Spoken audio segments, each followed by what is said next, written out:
de 12 edição. A mim mesmo participar ano passado e ano que me bisa com não por faia trove e me mesmo participar a trove dushi para nós bem martugar de Washington Park e Canadá natureza. Então é grupo que põe isso aqui junto Stinapa em bom tremendo pueblo abini tem grande massa. Ano passado nós tínhamos ongeveer 400 participantes e ano que nós pula 800 participantes. Então, assim aqui vou querer para sobra, botar ser para pueblo e para pueblo desfrutar também de toda a bonita natureza que nós temos na Washington Park aqui na. Quanto é esse que de caminhada na Globo? Bom, essa aqui nós começamos um tiquilate aqui, mesmo isso é verdade, assim na hobby course riba planning, nós começamos um tiquilate normal essa aqui tá mais trempang de ano, pero nós está arranca sali de coisas que duro para setembro, 27 de setembro nós temos obstacle run.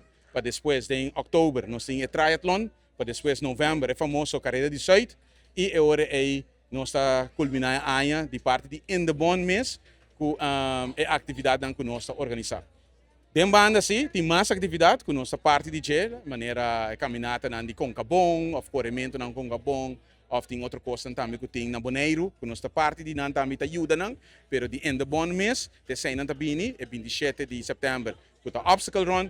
Oktober triathlon, november Carreira de Zuid en toen is culmina per aan aqui. We zijn heel erg tevreden. Iedereen heeft kunnen genieten van de natuur hier in het park.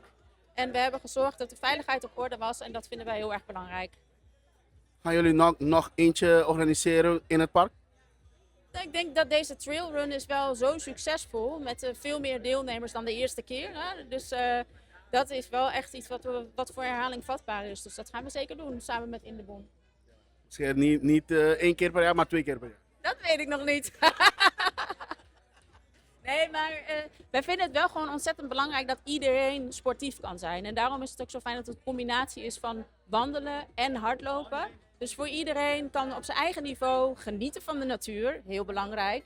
En respectvol omgaan met de natuur. Ik heb ook niet heel veel afval gezien langs de kant van de weg, want ik heb zelf meegedaan. Maar wel gewoon dat je het op je eigen niveau kan doen. Genieten en goed voor de gezondheid. Nou, wat is nou een betere combinatie?